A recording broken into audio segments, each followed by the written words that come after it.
Hello everyone, welcome to the online platform of Max Overseas. आज की हमारी इस वीडियो का टॉपिक है व्हाट इज पीटीई। पीटी क्या होती है, हम क्यों करते हैं और इसके कौन कौन से मॉड्यूल्स होते हैं।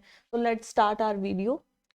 First we will discuss about what is PTE. Okay, the Pearson test of English is computer based test which assesses the English language skills of non-native speakers intended to apply for university courses in English speaking countries। अगर हम simple language में बात करें तो PTE का exam हम इसलिए देते हैं ताकि हम फॉरेन कंट्रीज में अपनी स्टडी वीज़ा को अप्लाई कर सकें। तो इसके बेसिक टेस्ट है जो हमें अपनी स्टडी के अकॉर्डिंग जो है क्लियर करना पड़ता है। लाइक अगर आपकी स्टडी प्लस टू बेस्ड है तो हमें अबव 54 स्कोर्स लेने होते हैं, और अगर हमारी हम ग्रेजुएशन है या मास्टर्स है तो उसके अकॉर्डिंग रिक्वायर्ड बैंड की जो क्लासिफिकेशन होती है वो की होती है। लाइक अगर आप ग्रेजुएट हैं तो आपको 6.5 यानी मोर देन 60 बैंड्स चाहिए होते हैं। ठीक है, स्कोर जो हम होते हैं आउट ऑफ 90 इसमें से स्कोर काउंट होते हैं। ठीक है, तो ये कंप्यूटर बेस्ड है, एआई बेस्ड टेस्ट होता है, 2 घंटे का टेस्ट होता है। ठीक है, हमें बस 2 घंटे की सीटिंग होती है तो उसमें हमें 2 घंटे में पूरा पूरा एग्जाम कंप्लीट करना होता है। एआई बेस्ड कंप्यूटर बेस्ड है, कोई ह्यूमन वहाँ पे नहीं होता, और यूनिवर्सिटी कोर्सेज। ठीक है, तो हमें स्टडी वीज़ा के रिगार्डिंग पीटी का एग्जाम देना होता है। तो ये इसकी बेसिक सी इंफॉर्मेशन है कि हमें क्यों करना होता है। इसके 4 मॉड्यूल्स होते हैं लाइक आइल्स। ठीक है, सिमिलर वैसे ही हैं। फर्स्ट है speaking, writing, reading and listening. Same like IELTS 4 modules हैं, but it is much more easier than IELTS. Okay, तो let's start. What are the different parts in speaking module. Start from speaking. Okay, it is our first part in PTE, और इसके जो score होते हैं out of 90 ये दूसरे modules में भी जाते हैं। ठीक है, ये डिस्ट्रीब्यूशन होती रहती है इनकी स्कोर्स की। तो सबसे पहले हम स्टार्ट करेंगे रीड अलाउड से। रीड अलाउड क्या होता है? Read aloud it is just a text in front of our on the monitor, उसको सिर्फ हमें रीड करना होता है, वो एक रीड अलाउड होते हैं। ये 6 से 7 एग्जाम में आ जाते हैं। ठीक है, उसके बाद है repeat sentence. Repeat sentence simply कोई सेंटेंस हम सुनते हैं उसको रिपीट करना होता है, उसकी रिकॉर्डिंग करनी होती है। सेकेंड है डिस्क्राइब इमेज। हमारे सामने स्क्रीन पर एक इमेज आती है, हम टेम्पलेट की बेस जो टेम्पलेट हम याद करते हैं उसके बेसिस पे हमें इमेज को डिस्क्राइब करना होता है। पीटी में हम टेम्पलेट्स को लेके चलते हैं ताकि हम इजीली इस चीज को कवर कर सकें। ठीक है, नेक्स्ट है रीटेल लेक्चर। रीटेल दोबारा बोलना है हमें, तो एक रिकॉर्डिंग हम सुनते हैं, स्पीकर बोल रहा होता है, हम उस सारी रिकॉर्डिंग को सुनेंगे, उसमें से हम कंटेंट अपना लिखेंगे और उसी कंटेंट को हम रिपीट करते हैं। इसमें भी हम टेम्पलेट का यूज करते हैं ताकि हम इजीली इस लेक्चर को रिपीट कर सकें, उसमें वर्ड्स फिट कर सकें। ठीक है, लास्ट है answer short questions. General questions जो हम जीके के होते हैं या मतलब अपनी डेली रूटीन से रिलेटेड क्वेश्चंस होते हैं उनको हम सुनते हैं, और अगर हमें आंसर आता है तो 1 वर्ड में हमें वो बोलना होता है। इसमें से सबसे ज़्यादा इंपॉर्टेंट है रिपीट सेंटेंसेस। ठीक है, इसके अराउंड 51 मार्क्स होते हैं। उसके बाद है रीड अलाउड, ये रीडिंग में भी इसके मार्क्स जाते हैं।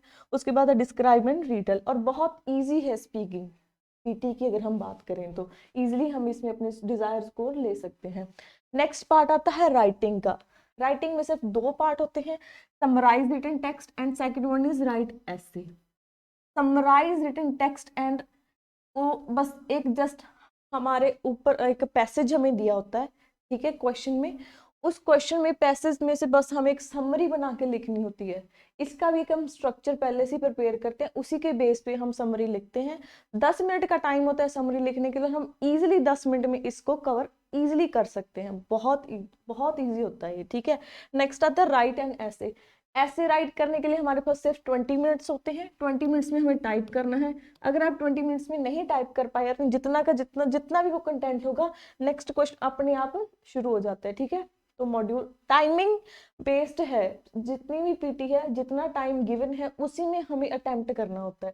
इसलिए हम टेम्पलेट्स को लेके चलते हैं, पहले उन्हें याद करते हैं ताकि हम इजिली टाइम में उस चीज को कवर कर सकें। ठीक है, तो ऐसे का भी हमारे पास एक टेम्पलेट होता है, आप चाहें तो हमारे चैनल पर जाके चेक कर सकते हैं, इन दोनों टॉपिक्स को कवर किया हुआ है। ठीक है, नेक्स्ट आता है हमारे पास रीडिंग। रीडिंग थोड़ी सी ट्रिकी होती है बट इजी होती है। पीटी में सबसे बड़ा बेनिफिट हमारे पास ये होता है कि सारे आंसर्स हमारे सामने ही होते हैं, ठीक है। सारे के साथ सारी पीटी में सब सारे के सारे आंसर हमारे सामने होते हैं। अगर स्पीकर बोल रहा है हमें उसे रिपीट करना है। रीडिंग में हमारे पास ऑप्शंस दिए होते हैं, उसमें से लगाना होता है। तो कुछ भी ये नहीं होता कि हमें स्पेसिफिक याद करके करना पड़ता है, तो इसलिए पीटी बहुत आसान होती है, ठीक है। रीडिंग में सबसे पहले आते हैं reading and writing fill in the blank, ठीक है। इसमें क्या होता है, एक फिल इन द ब्लैंक्स होगा, उसके 4 ऑप्शन उसके साथ दिए, तो उन चारों में से एक हमने सिलेक्ट करना होता है। आंसर हमारे सामने ही होता है। थोड़ी सी प्रैक्टिस होती है, हम इजिली इस चीज को कवर करना सीख जाते हैं, ठीक है। सेकंड है मल्टीपल चॉइस क्वेश्चन। इसमें आगे एक क्या होता है, मतलब पैराग्राफ दिया होगा, ठीक है, उसके ऑप्शंस दिए होंगे, उससे रिलेटेड क्वेश्चन होगा, जैसे मल्टीपल चॉइस क्वेश्चन होते हैं। इसमें सिर्फ हमें एक आंसर को टिक करना होगा। नेक्स्ट आते हैं reorder paragraph. Reorder paragraph in the sense 4 sentence दिए होंगे, ठीक है। किसी भी टॉपिक पे लगा लो हमारे पास, सपोज जैसे अगर मैं इसी पीपीटी की बात करूं तो उसमें पहले दिया होगा कि मैंने जैसे शुरुआत में कहा कि व्हाट इज पीपीटी, बट उसमें लिखा होगा कि पीपीटी की डेफिनेशन 3rd नंबर पे दी होगी, उससे पहले उसके मॉड्यूल्स के बारे में डिस्कस कर रखा होगा। ऐसे ऐसे ऊपर नीचे दी होती हैं लाइंस, हमें उन्हें रीऑर्डर करना होता है। जैसे सबसे पहले की उसकी डेफिनेशन लिखनी होगी, उसके बाद उसके पार्ट्स के बारे में, उनके बाद उनकी नेक्स्ट डेफिनेशन, तो हमें उसको रीऑर्डर करना होता है। तो वो होता है रीऑर्डर पैराग्राफ्स, ठीक है। नेक्स्ट आते हैं reading fill in the blanks, जिसको हम ड्रैग एंड ड्रॉप भी बोलते हैं। इसमें क्या होगा, पैराग्राफ दिया होगा, फिल इन द ब्लैंक्स दिए होते हैं, नीचे 5-6 ऑप्शंस हमें दिए होते हैं, हमें just pick the option and put in that particular fill in the blank, जो भी हमें लग रहा है कि इसके अकॉर्डिंग ये आंसर होगा, ठीक है। लास्ट आता है मल्टीपल चॉइस। इसमें हमें मल्टीपल आंसर, एक से ज्यादा आंसर सही होते हैं, लाइक इसके जैसे ही होगा मल्टीपल चॉइस, बस आंसर एक से ज्यादा करेक्ट होते हैं, वो हमें टिक करने होते हैं, ठीक है।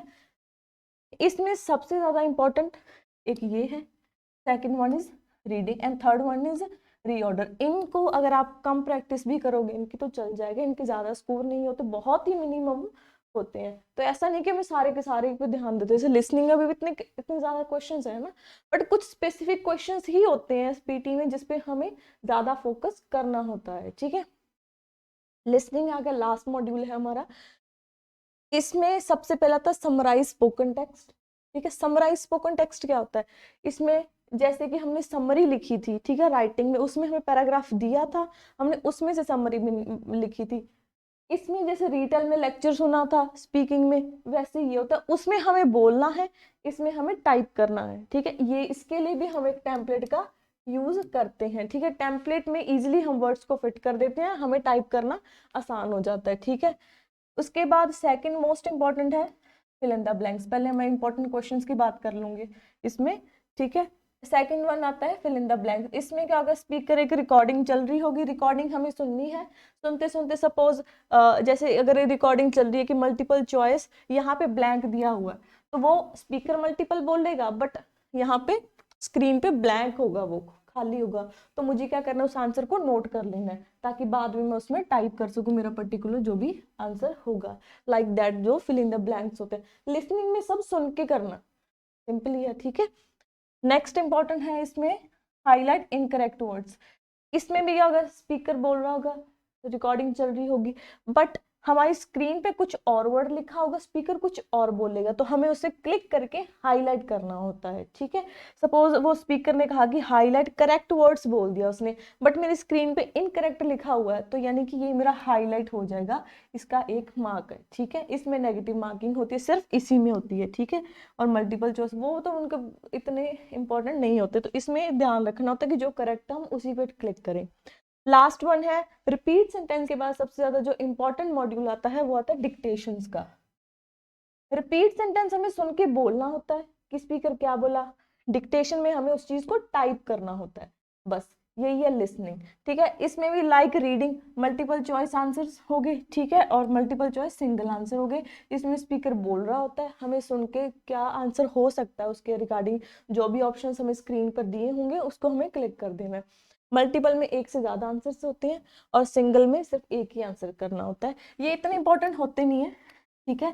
सिलेक्ट मिसिंग वर्ड भी एक ऐसे एमसीक्यूज का एक क्वेश्चन होता है, ठीक है, वही करना होता है। एक रिकॉर्डिंग प्ले होती है, एंड में स्पीकर वर्ड क्या हो सकता है, उसके पिछली रिकॉर्डिंग के मतलब आधार पे हमें जो भी होता है वो सिलेक्ट करना होता है वर्ड्स, ठीक है। तो इतने इंपॉर्टेंट नहीं है ये तीनों, इसको अगर आप छोड़ के बाकी के मॉड्यूल्स पे ज़्यादा ध्यान देंगे, फोकस करेंगे, तो ईजिली हम इसमें 70+ स्कोर ले सकते हैं। तो ये होगी लिसनिंग, ठीक है।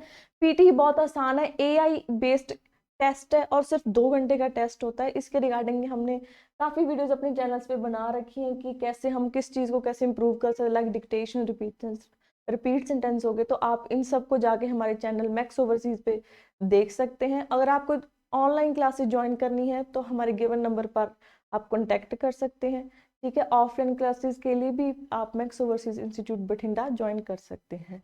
So this is our PT module. Thank you so much.